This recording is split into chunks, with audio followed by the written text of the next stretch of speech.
स्पर्श करते हुए आपके ग्राम के छोटे बड़े गिरिकंदनाओं में निवास कर देवी देवताओं को प्रणाम करते हुए सर्व अवाहित देवी देवताओं के चरणों को स्पर्श करते हुए आइए आज हम सब इस विशाल भगवती वार्ता में प्रवेश करें। आज हम सब अपने जीवन के द्वितीय पुष्प भागवत जी के चरणों पर अर्पण कर रहे हैं और साथ ही साथ हम सब इस विशाल कथा के द्वितीय सोपान पर हम प्रवेश करने जा रहे हैं। ग्राम पंडबरा के कश्यप परिवार द्वारा सुखद तरीके से, आत्मिक तरीके से, सुखद उत्कंठा से आयोजित इस विशाल भगवती वार्ता में हम सब प्रवेश में हैं। सर्वश्री पंचम राम जी कश्यप, उनकी अर्धांगिनी, उनकी गृह स्वामिनी श्रीमती रमावत बाई जी कश्यप, उनके 4 पुत्र नेहरू लाल जी कश्यप, उनकी अर्धांगिनी श्रीमती कीर्तन बाई जी कश्यप, निरंजन लाल जी कश्यप, श्रीमती चेतना देवी जी कश्यप,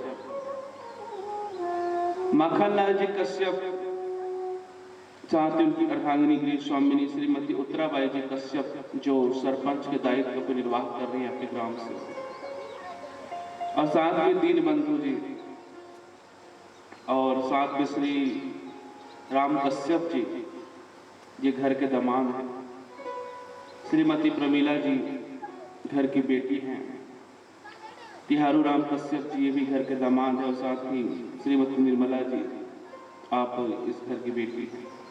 पूरे परिवार के, कश्यप परिवार के सामाजिक उत्कंठा से, ग्रामवासियों के सुखद सहयोग से, क्षेत्रवासियों के सहयोग से, हमारी दीदी श्रीमती मोहन कुमारी जी के विशेष सहयोग से आज आपके ग्राम पंडबरा में आज इस विशाल गंगा एक अद्भुत मार्ग की हम सबको प्रशस्त कर रहा है। आइए इस कथा में हम सब डूबने का प्रयास करें, गोते लगाने का प्रयास करें, मन को एकाग्र करते हुए, मन को बांधते हुए हम सब इस विशाल भगवती गंगा के समीप पहुंचे। आइए मन को एकाग्र करें, कंठ को शुद्ध करें, जिह्वा को शुद्ध करें, वाणी को शुद्ध करें और बड़े भाव से इस कथा में प्रवेश करें। गोविंद मेरो है, गोपाल मेरो है, गोविंद मेरो है, गोपाल मेरो, गोविंद मेरो है, गोपाल मेरो है, गोविंद मेरो है, गोपाल मेरो है, श्री बाके बिहारी नंदलाल मेरो है, श्री बाके बिहारी नंदलाल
गोविंद मेरो है गोविंद मेरो है गोपाल मेरो है गोविंद मेरो है गोपाल मेरो है श्रीपाद बिहारी नंदलाल मेरो है श्रीपाद बिहारी नंदलाल मेरो है श्रीपाद बिहारी नंदलाल मेरो है श्रीपाद बिहारी नंदलाल मेरो है गोविंद मेरो है गोपाल मेरो है गोविंद मेरो है गोपाल मेरो है गोविंद मेरो है गोपाल मेरो है गोविंद मेरो है गोपाल मेरो है गोविंद मेरो है गोपाल मेरो है। बोले बाके बिहारी लाल की जय हो राधा वल्लभ लाल की जय हो। तो क्या कहेंगे और जोर से क्या कहेंगे? आप बच्चों को शांत करिए, खेलने कूदने का जगह नहीं है बाबू, शांति से बैठो।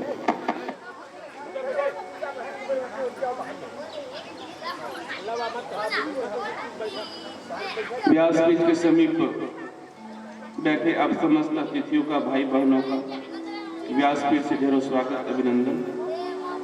आइए हम सब कथा की ओर जुड़ने का प्रयास करेंगे। सुबह की कथा में आप सब ने गौकर्ण जी को पख्यान को श्रवण करते हुए भागवत जी के विशेष महात्मा को आप सब ने दर्शन किया। आइए उसी कड़ी को आगे बढ़ाते हुए कथा पहुंची है कि सत्यम परम धीमहि के विषय में हम सब ने प्रातः की बेला में चर्चा की कि भागवत कथा आखिर है क्या। सूत जी महाराज शौनकादिक ऋषि मुनियों को एक कथा को रसास्वादन करा रहे, श्रवण करा रहे। और इस कथा में बड़े भाव से और बड़े चाव से, बड़े आतुर भाव से शौनकादिक ऋषि कथा का रसास्वादन कर रहे हैं। शौनकादिक ऋषि ये कौन है? तो जिज्ञासु प्रवृत्ति के साधु संत महात्मा है, जो इस कथा को बड़े सुंदर तरीके से सुनने की इच्छा से वो कथा को सुन रहे हैं। जो उसका मन ईश्वर पर है, जिसका मन भगवान पर, वही शौनकादिक है। जिसका मन ईश्वर पर, जिसका मन भगवान पर, और जिसका मन भगवान पर नहीं है, भगवान की कथा पर नहीं, वो शौनकादिक ऋषि नहीं हो सकता। शौनकादिक का अर्थ है जिज्ञासा। कुछ जानने और समझने का जिज्ञासा होता है, तभी कथा में आनंद आता है। और जब तक जिज्ञासा नहीं होगा कथा में सुनने और समझने का तो कोई मतलब नहीं। शौनकादिक ऋषियों ने जब ये प्रश्न किया, 6 प्रश्न उनसे पूछे कि महाराज कथा, ये कथा कैसी है और कथा क्या है? तो सूत जी महाराज ने बड़े सुंदर भाव से, तो उस समय सूत जी महाराज ने बड़े सुंदर भाव से दर्शन कराया। निगमा कल्परोक्त कलितम फलम सुख मुखार वृदा द्रवत्तशयुक्तम पिबत भगवता रस आलयम मुहुरो रसिका भूमि भावः। निगम कल्प गलितम फलम, कल पर चर्चा किए थे इस विषय में कि भागवत क्या है? तो पका हुआ फल है, पका हुआ फल। और रस को पीना है, पिबत भगवत रस आलयम। भागवत जी में ऐसा श्लोक आया है, व्यास जी ने लिखा है कि भागवत कथा को सुनना नहीं है, पीना है भैया, पीना है। और पीना है तो क्या करना? तो थोड़ा संभल कर पीना होगा, इधर उधर बोलोगे डोले को तो रस गिर जाएगा। पीना है कथा को, मोहरो रसिका भूमि भावा। कौन पी सकता है? जो रसिक व्यक्ति है, रसिक। सबके हिस्से में नहीं आता ये चीज, सबके हिस्से में भागवत कथा नहीं आती, उन्हीं के हिस्से में आती जो रसिक है, रस से जो लसित होता है, प्रेम में लसित होता है भगवान के, उसके लिए रस का काम करता है, रस का। भागवत कथा कितनी बार सुननी चाहिए? तो सदा सेव्य भगवती वार्ता, सदा सेव्य, सदा सेव्य, सदसेव्य एक बार बोल दिया मतलब एक बार सुने आप। सदा सेव्य, सुनने की कोई सीमा ना रहे, सुनते रहिए, सुनते रहिए, सुनते रहिए। महाराज सुने तो रहे, अगले साल फिर कहेगा सुनेगा। तो आप अगर ये सोच लिए कि कथा हमने सुन लिया हो गया, मतलब कि आप श्रोता नहीं हो। श्रोता क्या होते हैं? श्रोता होते हैं कि बस वो अघाएगा, अघाएगा, अघाएगा। जैसे कि आज बार एक बार आप कथा सुन लिए, अब हो गया। गीता जात का उदाहरण है, हमारे गुरु जी हैं, देवरानी से आए हैं। वो जब भी कथा होती है वहां पहुंच जाते हैं और एक दिन ही कंटिन्यू सुनते हैं। और उनका आदत मालूम है आपको कि ये भागवत हो जाएगा, विश्राम पता चलेगा बिरला में कहीं बस हो रहा है या कहीं बस भी हो रहा है। उनको ब्याज से मतलब नहीं है कि हमारे महाराज है कि वहां के महाराज से मतलब नहीं है, उसको मतलब बस कथा सुनना है, बस कथा सुनना। तो सदा से एक बार दो बार सुन ली, उसको नहीं कहते कि बस सुन लिए। जैसे कि अगर कोई अचानक शराब पीता है, उसको शराबी नहीं कहते। कबू का अवतार ले ले तो महाराज, तो उसको शराबी नहीं कहते। शराबी किसको कहते हैं? जो सुबह शाम उस पर डूबा रहे शराब के नशे में, उसको शराबी कहते हैं। जो हमेशा डूबा रहे उसको शराबी कहते हैं। इसीलिए गोसाई जी ने गाया है मानस में, राम कथा जेहि सुनते अगाही, राम कथा जेहि सुनते अगाही, राम कथा जेहि सुनते अगाही, राम कथा जेहि सुनते अगाही, राम कथा जेहि सुनते अगाही, राम कथा जेहि सुनते अगाही, रस विशेष जानत नाही, रस विशेष जानत नाही।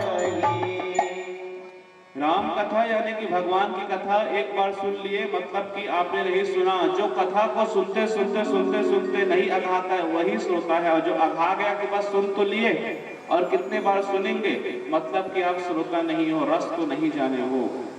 इसीलिए सदा सेव्य कहा पिबत भागवत रस आलयम, भागवत कथा रस है, रस, इसको जितना बार पियोगे उतना अच्छा है। लेकिन एक नुकसान भी है इसके अंदर, ज्यादा सुनोगे वो भी लफड़ा है, उसमें भी लफड़ा, ज्यादा सुन लो उसमें क्या लफड़ा है। देखिए नशा चाहे किसी चीज का भी हो, नशा नशा होता है। शराब का नशा है ना, शराब पिए आप, बहुत पी दी है, कहीं बस गिर गए, सड़क पर गिर गए, नाली पर गिर गए, कहीं बस भी गिर गए आप, तो आपको उठाने वाला कौन होगा? अरे भैया आपके पड़ोसी होंगे कि हाँ फलाना व्यक्ति जैसे दिखाते हैं, उठाने वाला आपको उठा के ले जाएंगे घर तक। आपके बच्चे होंगे वो उठा के ले जाएंगे आपको, आपकी पत्नी होगी वो उठा के ले जाएंगे आपको, पड़ोसी को उठा के ले जाएंगे आपको। बस फर्क यह है कि शराब के नशा में जब भी गिरोगे तो उठाने वाला आपका अपना कोई होगा। शराब के नशे को पियोगे और पीने के बाद में जहां भी गिरोगे वहां बस उठाने वाला कोई अपना ही होगा। लेकिन भागवत कथा के रस को पीते पीते पीते कभी गिर गए तो याद रखना, या इसमें भी नशा है, इसमें भी अगर आप गिर गए, शराब के नशे में गिर गए तो कोई परिवार वाला आपको उठा सकता है। अगर भागवत की नशे में अगर आप कहीं गिर गए तो उठाने वाला 2 हाथ वाला नहीं बल्कि साक्षात जगन्नाथ 4 हाथ वाला, 2 हाथ वाला नहीं आएगा उठाने के लिए, जगन्नाथ आएगा उठाने के लिए।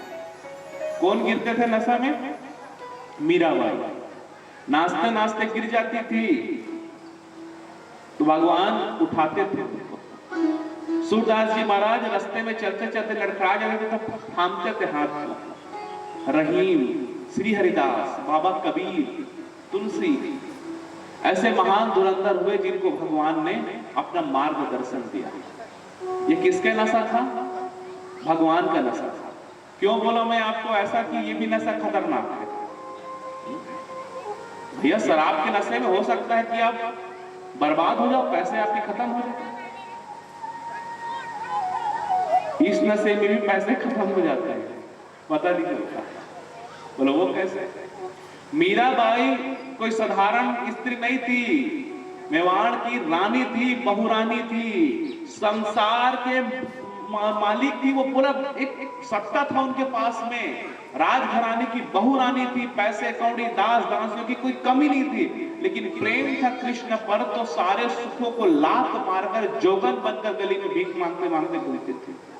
किसका कारण है? किसकी वजह से ऐसा करती थी वो? कृष्ण की वजह से। कृष्ण के नशे में पागल हो गई थी। जब कृष्ण के नशे में पागल हो गई तो देखिए सारे सुख दौलत को, धन संपत्ति को छोड़ करके चली आई वृंदावन। ये नशा इतना खतरनाक है कि हो सकता है कि शराब के नशे पे, संसार के नशे पे आपका पैसा ही बर्बाद हो।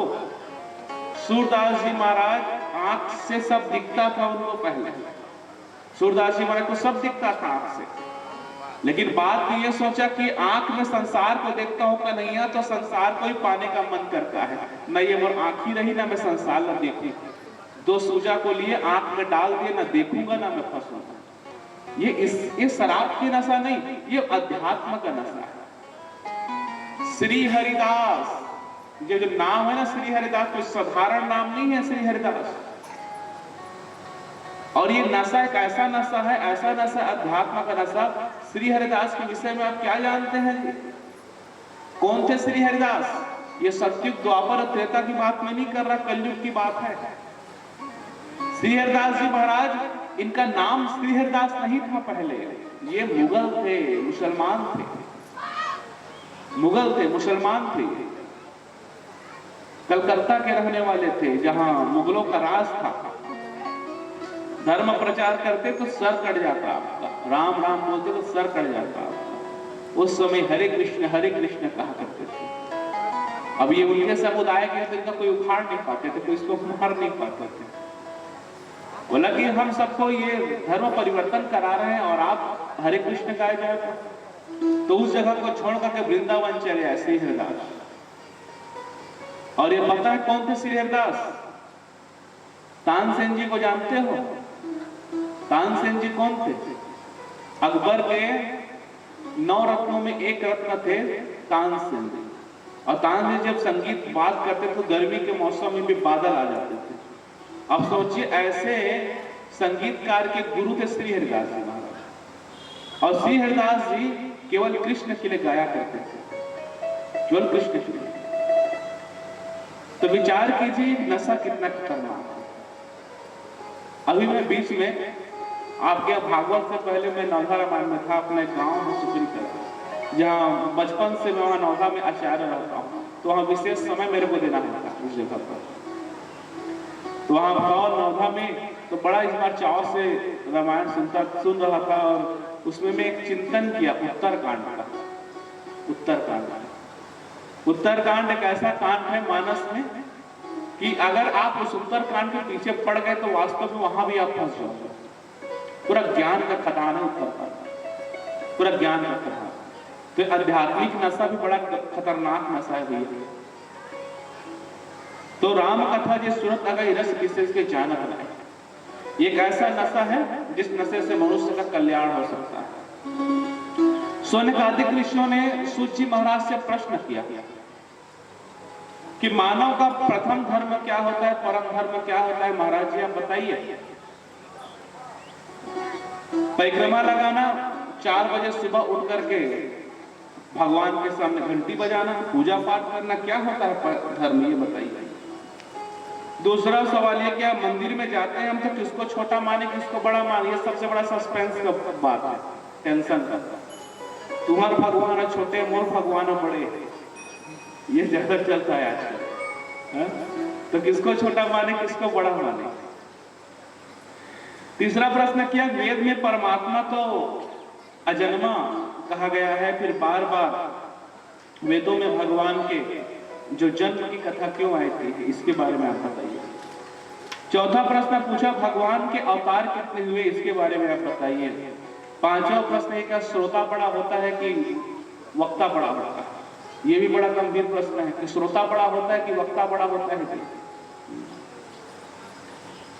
श्रोता वक्ता ज्ञान निधि, श्रोता और वक्ता दोनों में जिज्ञासु होना चाहिए तो ज्यादा आनंद आता है दोनों में। छठवां प्रश्न कहा कि भगवान अपनी लीला का संवर्धन करके कहां चले गए, ये बारे में हमें बताइए। ऐसा प्रश्न सूत जी महाराज के सामने शौनकादिक ऋषियों ने रखा था। 6 प्रश्न।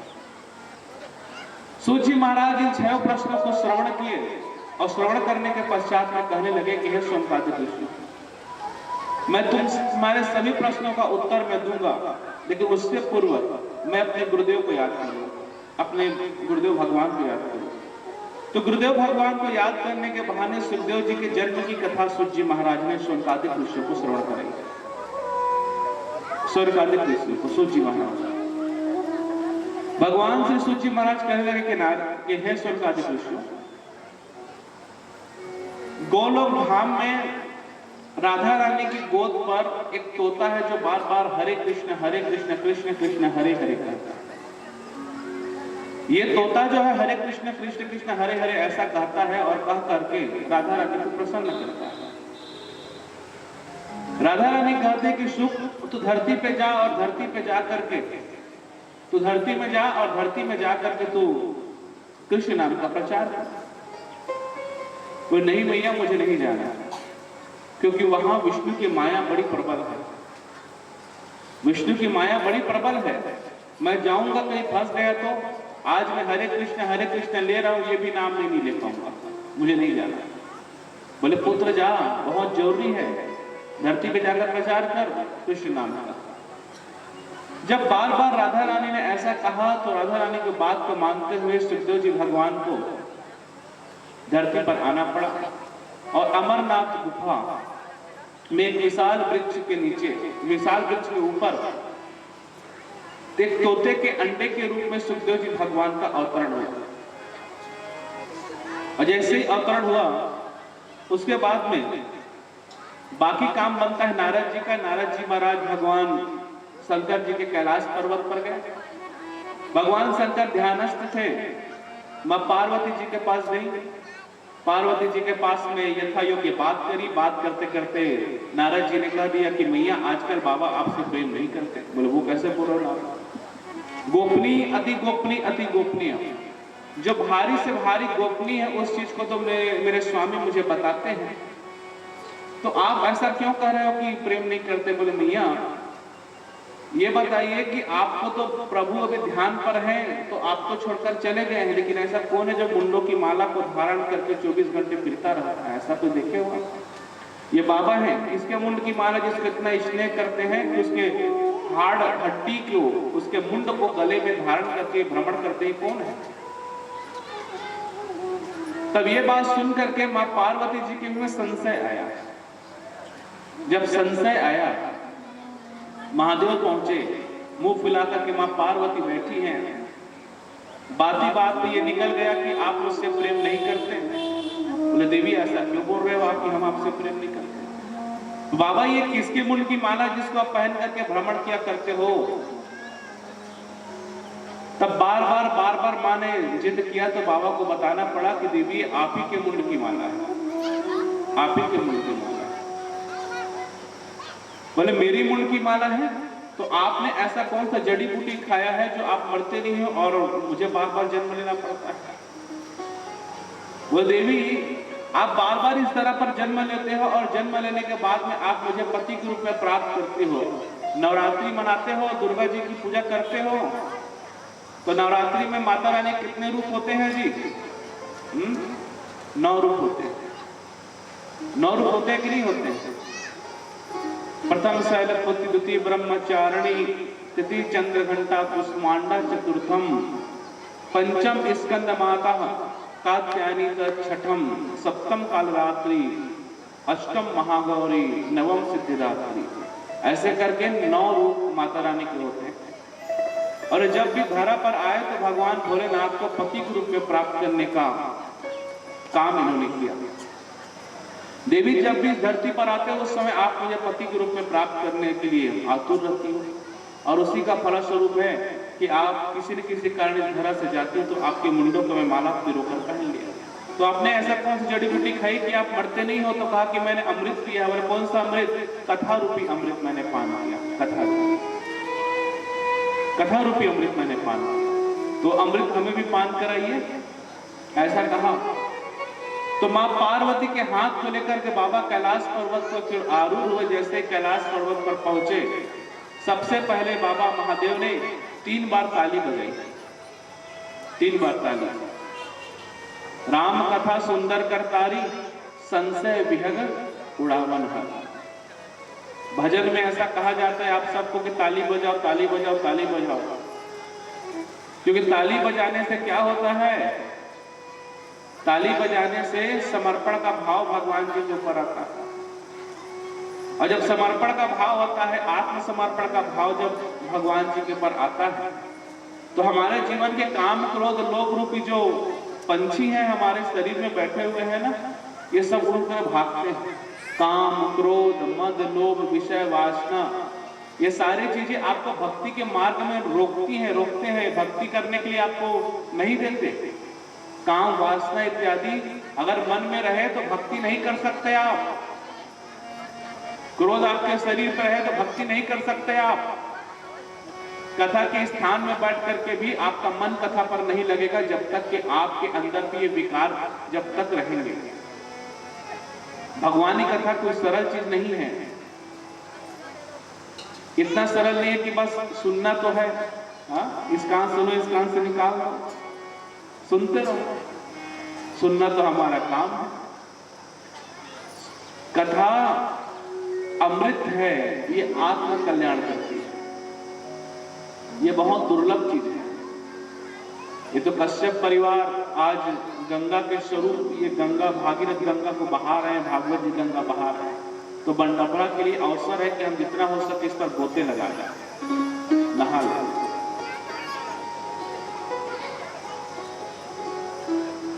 और इस कथा अमृत गंगा में ये ताली बजाए जैसे ही महादेव ने, तो जो कथा के अयोग्य थे, कथा के जो अयोग्य थे, जो कथा के लायक नहीं थे, वो सब भाग गए। कथा में बड़ा ये चीज होता है ना, कथा वही सुन पाता है जो योग्य होता है। और जबरदस्ती कभी सुनाओगे किसी को कथा तो बड़ा समस्या है। ठीक है ना, वो सुनेगा ना सुनने देगा, ज्यादा होगा तो वक्ता को भी डिस्टर्ब करेगा। तो 3 बार ताली बजा करके जो अयोग्य है वो भागे। तो जो कथा के योग्य नहीं थे वो सब भाग गए। अब वो अंडा कैसे भागे? तो इसके ताली की झटक से अंडे से तोता निकला छोटा सा। कथा प्रारंभ हुई तो बाबा ने कहा कि देवी, ये ध्यानस्थ कथा हो सकता है कि मैं कथा कहते कहते अपनी आंखें बंद कर लूं, कथा कहते कहते अपनी आंखें बंद कर लूं। इसलिए आप ओम